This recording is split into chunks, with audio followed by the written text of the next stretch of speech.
Good morning, welcome back to the channel and the second of my road test videos in this, the new model of the Škoda Enyaq 85 Coupe.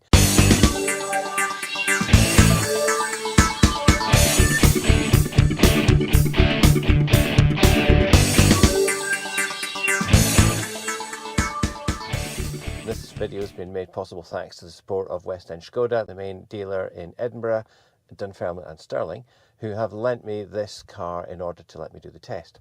So this morning I will be driving back on the return leg of my trip to Stafford, and I will be undertaking this in weather that's a little better than when I came down. The car is charged to 78%, which is where I charged it to on Friday night on the way down. So without further ado, I'm going to get on the road. I'm travelling with some colleagues. They've set off ahead of me.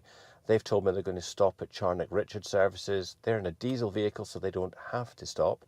But as I've discussed many times before, you need to stop on long journeys anyway. So I'm going to meet up with them there. If the car needs a charge there, I'll maybe top it up for 5 minutes or so. If not, I'll probably just carry on and go straight up to Carlisle and charge at the Ionity chargers there. Okay, so a quick update on the progress. My colleagues decided not to stop at Charnock Richard. They've carried on to Lancaster. It's now coming up for 12:30, and they've just arrived ahead of me at Lancaster. I'm going to stop there. The car is at, well, it's showing 44% on the dash. Actual state of charge according to the car scanner is 47.6. It's got 109 miles left showing on the range. And I'm in two minds about whether or not I actually charge here at Lancaster. I think not. I'm going to carry on without charging. I'm going to stop here for some food and then I will charge, because these ones are expensive. I'll charge at Ionity when I get to Carlisle, which is in 78 miles. I've just changed the destination to Ionity Carlisle. So that's 77 miles away. I'll arrive there with 12%. That's all fine. And I'll just actually have this stop here at Lancaster and I will eat, but the car will not need a charge. Now, if I was in my Enyaq 60, I would probably charge here, yeah. Anyway, pulling in at Lancaster services, but not for charging, because it's 79 pence per kilowatt hour here, and if I go to Ionity at Carlisle it is 55, so that makes quite a difference. Right, lunch has been eaten. Just a quick update on the stats so far. 1 hour 41 expired so far, 94 miles, 3.6 miles per kilowatt hour. Like I say, I've not bothered to charge here at Lancaster because I've got enough charge to get to Ionity, and at 79 pence per kilowatt hour, these are quite expensive units. Lots of them there though, so that's always good to see, and plenty availability. Just one other thing I forgot to add is that quite often I see people say that batteries will have warmed up because people have been driving for a while. So obviously I've been driving for 1 hour 44 minutes.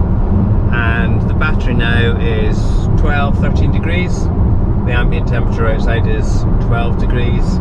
Therefore you can see that the battery isn't heating up at all. Obviously in this car I can precondition the battery.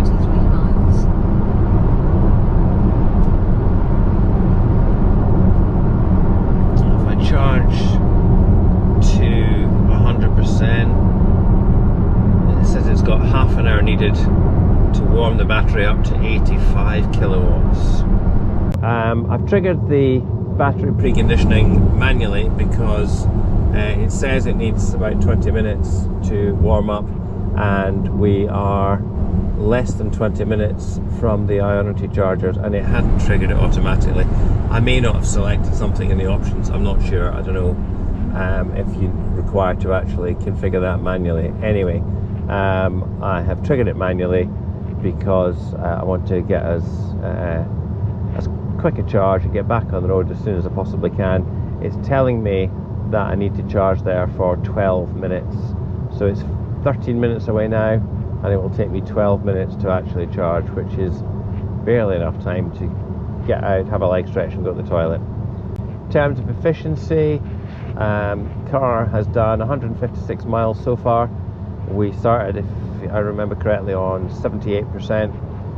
It's 2 hours 37 minutes, and it's averaged 3.5, just dropped down to 3.4 miles per kilowatt hour.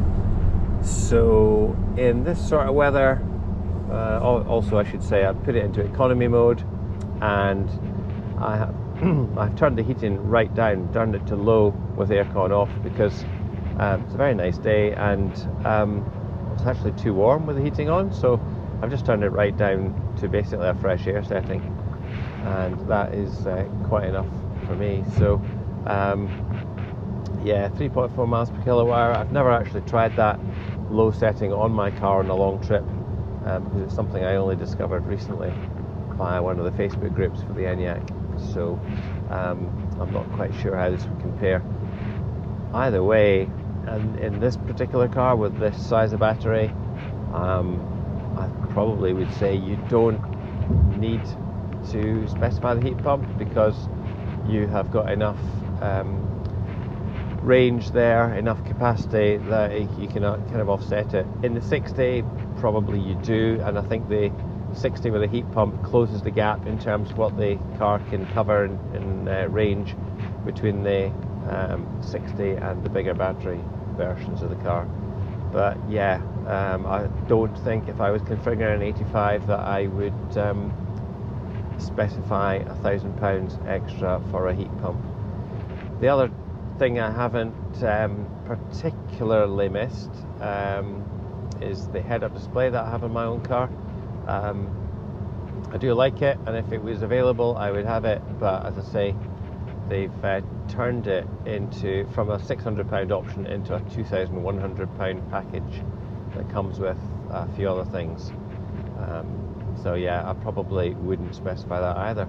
So in other words, this is the standard edition model.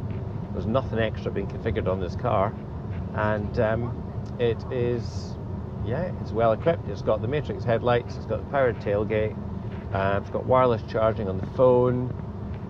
These are all things I don't have in my car. There's a lot of shiny gloss plastic. My car doesn't have all this shiny gloss piano black plastic, but yeah, you could live with that. It's a really, really good package. It really is. Yeah, we're almost at the Ionity chargers now at Carlisle, just in here on the right at Starbucks. The optimization, it says 109 kilowatts. So let's see how realistic that is. What is it going to come up with? The car is now down at 13%, which is showing us 35 miles left on the range estimate. Just to give you a bit of a closer up view of the charging, it's now charging, it's speeding up, it's charging at 136 kilowatts. So obviously as the battery just warms up a little bit more, 136, it just speeds up a little bit. Charge for another 7 minutes, then I will arrive back at the garage with 9%. What I'm going to do is charge for maybe another 15 minutes, and then just give myself a little bit of an extra margin. Okay, did a double check there on the charger as I was unplugging. I charged for a total of 21 minutes, added 44 kilowatts. So yeah, the much flatter charging curve as well as the preconditioning really make this car so much better than the first generation Enyaq. I'm very pleased with my car, I really am, but this charging experience is so much better. All I can hope for is that at some stage Škoda will enable the battery preconditioning on the 60 kilowatt hour car, or even all the older cars, frankly, all the 60s and 80s, because the battery heater is built into the car. I can trigger it manually using OBD11, but it's so much easier just to be able to press it on here. So, journey's end, I am back at Livingston. I'm going to be too late to make it back to West End Garage tonight because they close at 5 on a Sunday. So I'm going to take this back to them tomorrow morning. Once again, thank you very, very much to West End Garage for letting me borrow this car, make this video. Really have enjoyed it. It's been a total of 258 miles. We have had a headwind the whole way. The fuel economy or the efficiency, 3.5 miles per kilowatt hour. We've averaged 57 miles per hour, so it's been sitting at 70, but obviously there's a few places where there were traffic restrictions, 60 miles per hour, so it's a total of 4 hours and 34 minutes. As I said, I was travelling with some colleagues who were in a diesel vehicle, and they stopped in pretty much the same places that I did. In terms of, I said I would look at the battery temperature, it was up at, what, 35, 36 degrees, I think, from memory, when I left Carlisle. So the car has been cooling the battery. It's now down at 19 degrees. So as you can see, I've driven since I last charged, that was 1 hour 43. So if anyone thinks that driving for a period of time at high speed, and I've been driving at the speed limit on the motorway, anyone thinks that that heats your battery up, it doesn't. Not an issue on this car, because if I need to charge the battery, I can warm it just by pressing a button. Package though, this is the it's pretty much the standard kind of spec you get on the Škoda Enyaq in the UK for the 85, and it's the edition model. It's got some really nice additions. The one thing I would say on the inbuilt sat nav, I mean, I've used it exclusively this weekend. It's been really, really good. On my car, when you are just driving along with the map on display, you can see just at the standard zoom the charging stations available around about you. I said on the way down in my last video that you couldn't see them, they weren't very obvious. When you actually zoom right in, then the charging stations do become visible and they're available, or their availability is on show. That's not on display the whole time. It's a cracking car. The whole package is phenomenal, and the charge curve, so that the charge starts faster and remains faster until a very high state of charge, is it's a real game changer. It's very, very good. So in conclusion, this is a cracking car, really great package. Would miss if I had one of these, the head-up display. I really do like that feature on my car, but as I say, it's a £2,100 package nowadays, or it's part of a package, and I wouldn't miss it that much. The heat pump, when I was driving on my way down to Stafford, it was 3-4 degrees. Yeah, the efficiency was quite poor. I think I was down at 2.9 miles per kilowatt hour at one point, and my car would normally deliver about 3.6, 3.7 on this trip. Having said that, on the way back, we've been in the face of a headwind. It's been 9.5, 10, 12 degrees, so it's not cold, and we're back up to 3.5. So the heat pump's £1,000 option. I would say on a 60, I would definitely want the heat pump, but in this car, because it's got the bigger battery, the range is that much greater, you could probably get away with a drop in efficiency in the colder weather. Unless you do a really, really high mileage, that £1,000 buys an awful lot of electricity. So thanks again to West End Garage. They're an absolutely cracking dealership. Edinburgh, Stirling and Dunfermline. They haven't paid me to do this. I have just bought cars from them for a number of years now, and they very kindly offered to lend me this car in order to bring you this video. Thanks to them. Thanks to you for watching. If there's anyone who's got any questions about the Enyaq generally, or this 85 in particular, put them in the comments below. Otherwise, I'll see you in the next video.